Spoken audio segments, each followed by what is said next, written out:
pure experiences.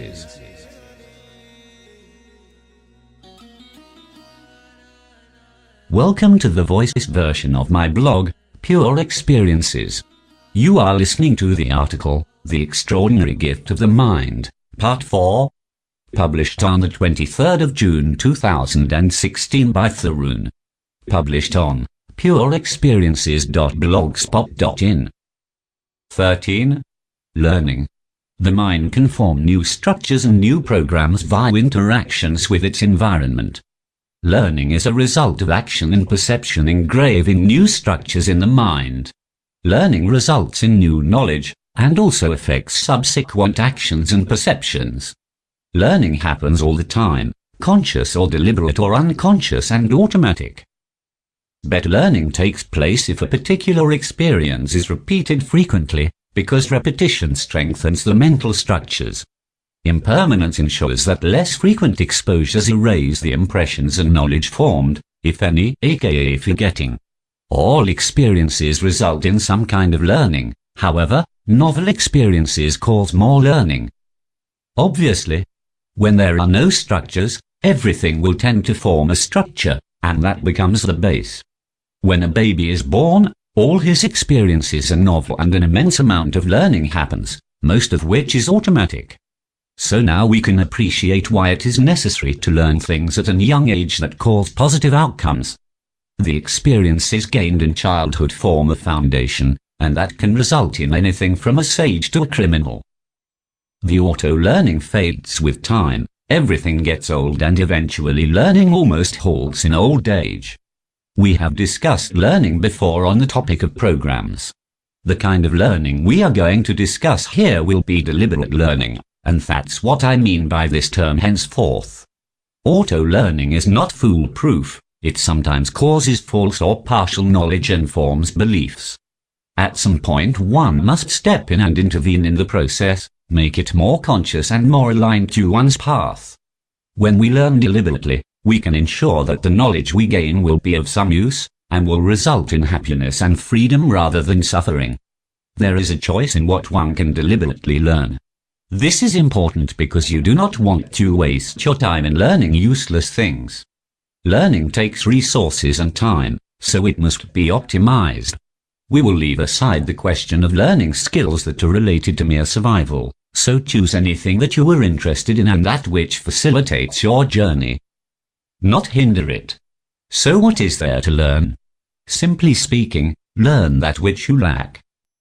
For example, if you suffer from a short attention span, it's the thing you lack and there is your opportunity to learn it, improve it. Learning starts with attention, as we have already seen.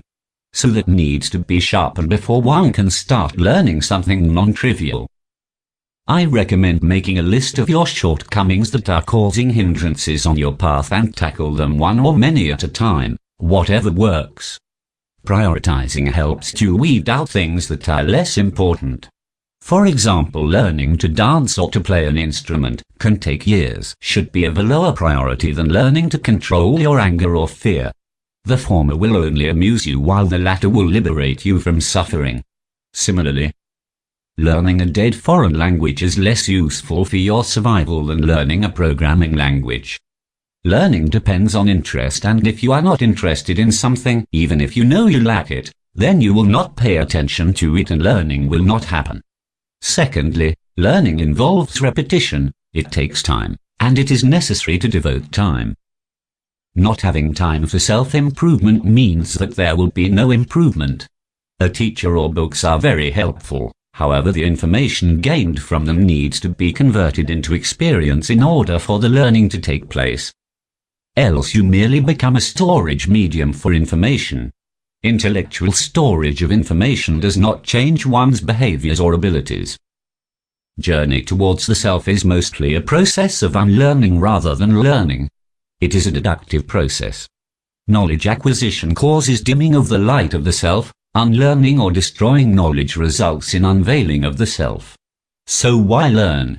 What happens is, learning provides tools to complete the partial knowledge and to weed out beliefs and unwanted programming, which helps in the unveiling.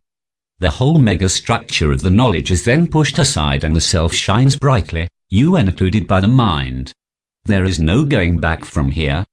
Now you can freely switch from the self or the mind or the body into each other without losing your marbles. This is freedom. This is liberation. You could simply destroy all knowledge if it is at all possible, but then you would simply become pure presence again. The experiencing never stops, so the fundamental process kicks in again, knowledge builds up quickly, and you are back to the square one. Moreover, now you have destroyed the valuable knowledge and skills gained so far, which could have easily unveiled the self and settled you into equanimity. In effect, you have totally ruined the process of self-discovery. Not fun. The overcoming of the knowledge must be done using knowledge. This is the trick. 14. Logic and reasoning. Being essentially algorithmic, the mind naturally has the ability to perform logical operations and can process inputs in a rational manner.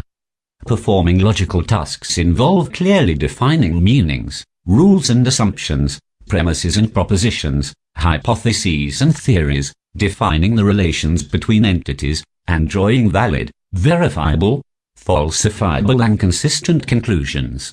It is debatable if everyone has perfect logical ability built in, but everyone generally can see the logic when explained.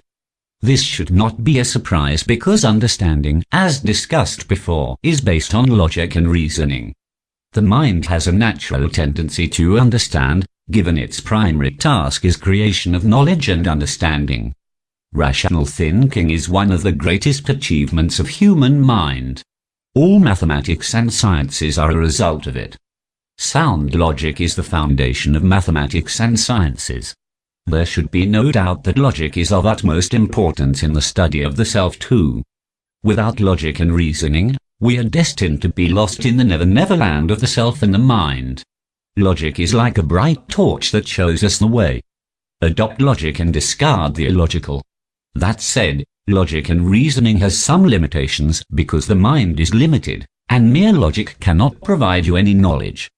As we have seen before, and I am not tired of repeating it again and again, knowledge only comes from experience.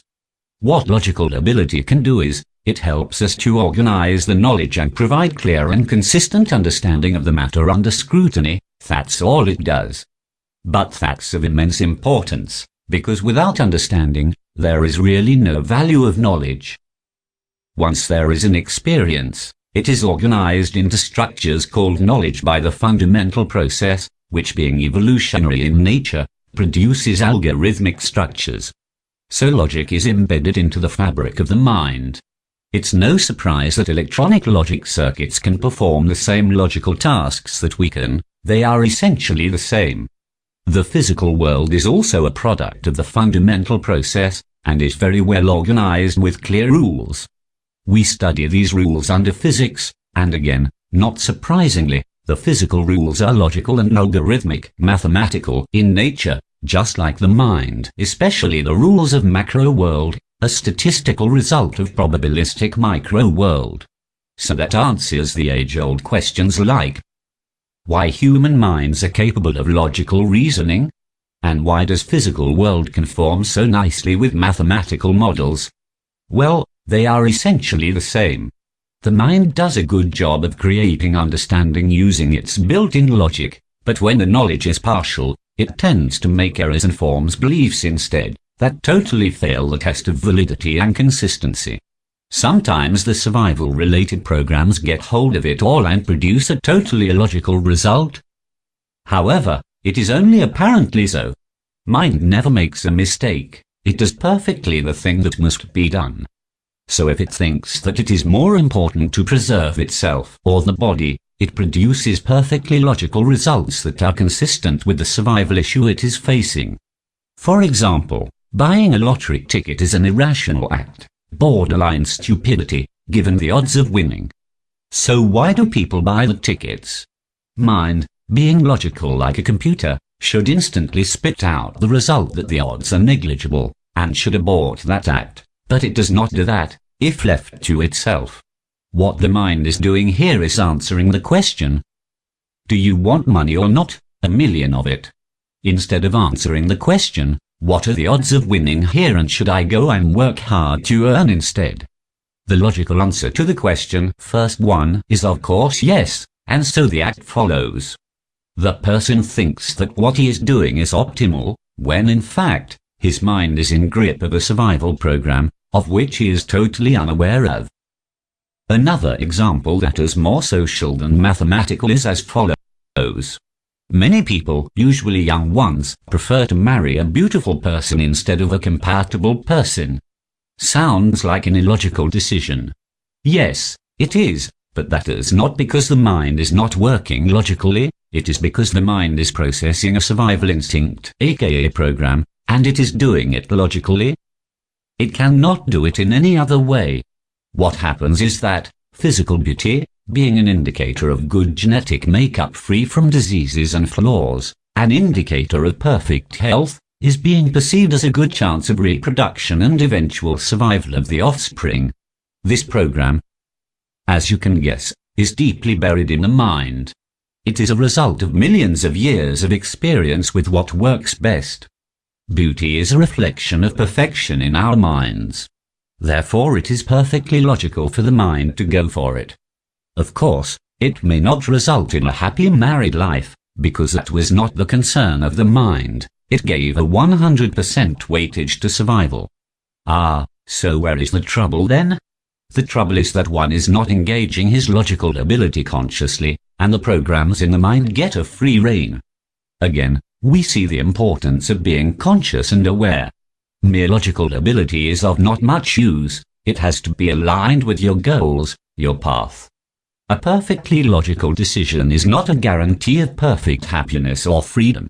Once you define your goals clearly, and impress them on the mind, like a good servant, provides you with a consistent and logical answer. Garbage in equals garbage out. Even if your mind is a perfect computer. Man is a rational animal, is an old saying, but we hardly see the rationality in the world around us. We see the world is in a mess that makes no sense. Even those who apply logic very strictly, such as military organizations or corporations, end up causing great harm. The reason is, logic here is in the service of ignorance. The same logical processes when applied for positive goals would make the world a wonderful place to live in. This provides an answer to the age-old dilemma, whether science, a product of logic, is a boon or a curse. So we need a metalogic over the plain logic to decide what is good. It is the logic of the self, if you will, which is greater happiness and freedom. When initialized with these parameters, the mind produces right answers. What happens if one does not use logic in his path towards knowledge? The results are often fatal. One regresses in his path instead of progressing. Yes, the goal is now perfectly logical, but maybe you are using no logic to reach there.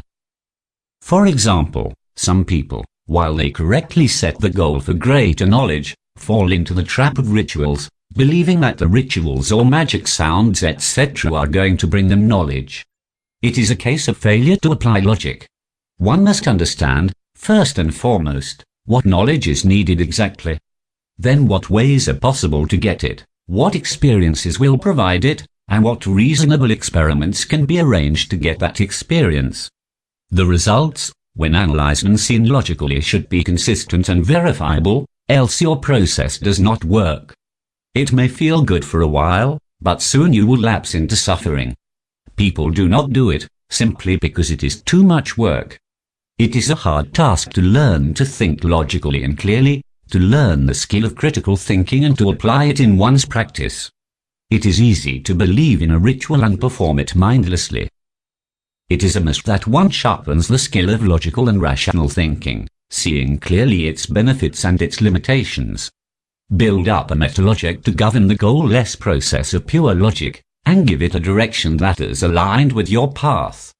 Question everything and put everything under the strict regime of logic. Draw your conclusions and test them, then test them again. Find errors and correct them, till you reach a solid place. Stand on the solidity, and reach out to the unknown again from there, rinse and repeat, and you are then assured of reaching your goal. There is no other way, there is no magic, there is just hard work, experiment, conclude, learn, repeat. This is a hard science. If you are serious about it, learn the basics of knowledge acquisition, that is, deliberate, conscious, logical organization of experiences. I can assure you that your progress will be super fast.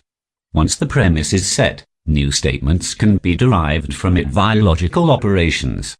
For example, one can say if a certain statement is true or false, or in other words, if it is logically consistent. No matter how you look at it, or arrive at it, it will hold or will not hold, if false. This is the logical truth. It is undeniable given the premise. There is no other truth that I know of. Is not it true if it is my experience? No, it is just an experience, a premise. If you state something based on that, then you can evaluate that statement in terms of true or false.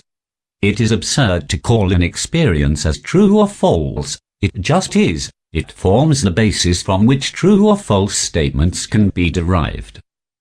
The funny thing is that one can set any premise, for example one based on experience, or imaginary, or impossible, and then can build up any number of true and false statements about it. For example, when a number system is defined, and the operations on it are defined, then one can derive the entire arithmetic from it. You can define an imaginary system, and can still derive totally meaningful true statements. These need not correspond to any of human experiences. The whole mathematics is nothing but such statements, some based in experience and most not. For example, a five-dimensional space can be defined and perfectly true statements can be made about it, but such as space is not in one's experience. Experience form the foundation of true statements, they are not truth themselves. If you need to know how consistent an experience is, in other words, is it true or not, then the consistency must be evaluated from some other premise, not the experience itself. If you try to do that, you will end up with absurdity or infinitely self-referential statements that go nowhere, make no sense, and are beyond logic. For example, the famous statement, let S be a statement such that S equals, this statement is false. Now it is impossible to conclude if S is really false, because if it is true then it is false and vice versa. It is referring to itself.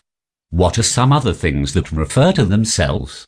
That will be a good question to ponder on if you need to kill some time. If you define something that never changes as the truth, then everything that changes becomes false, that is, not consistent with your definition. Some wise men define self as the only truth, because it is the only thing that does not change. It is outside the experiencing, the latter is just another name for the change. At some point the notion of truth loses its value, and things must be experienced as they are. The presence does not care about truths, nor does the self. Experiencing is not concerned with generating true experiences, there is no such condition there. It does whatever comes out of necessity, which is seen as the fundamental process by the mind. The mind is concerned with the truth, because it needs to organize knowledge consistently. An inconsistent structure is no structure, it falls before it is formed. Whatever the experiencing does outside the limited scope of the mind is the great unknowable, and no true or false statements can be made about that, no questions can be asked, because it never becomes an experience. Reality is a term that is often used as a synonym for the truth. So the generally asked question is, what is real? What is the reality? It should be clear by now from above discussion. It is not a very useful question. Define something real and it becomes that, then go on adding things that you want to call real to your concept of reality. Does it make any sense? It means the number of realities can be equal to current human population. What does it do? Well, if it doesn't do anything for you, then go ahead, create your own reality. It seems that is in fashion these days. In my experience, all it does is form beliefs. Beliefs that are wearing the mask of knowledge. I have learned not to ask such questions, and take the experiences as they are. If they are useful, use them. Arguing about the reality is a waste of time. Pure experiences. You were listening to Pure Experiences by Tarun Pradhaan. Find more on pureexperiences.blogspot.in. Text-to-speech conversion courtesy of naturalreaders.com and ttsreader.com via Google TTS.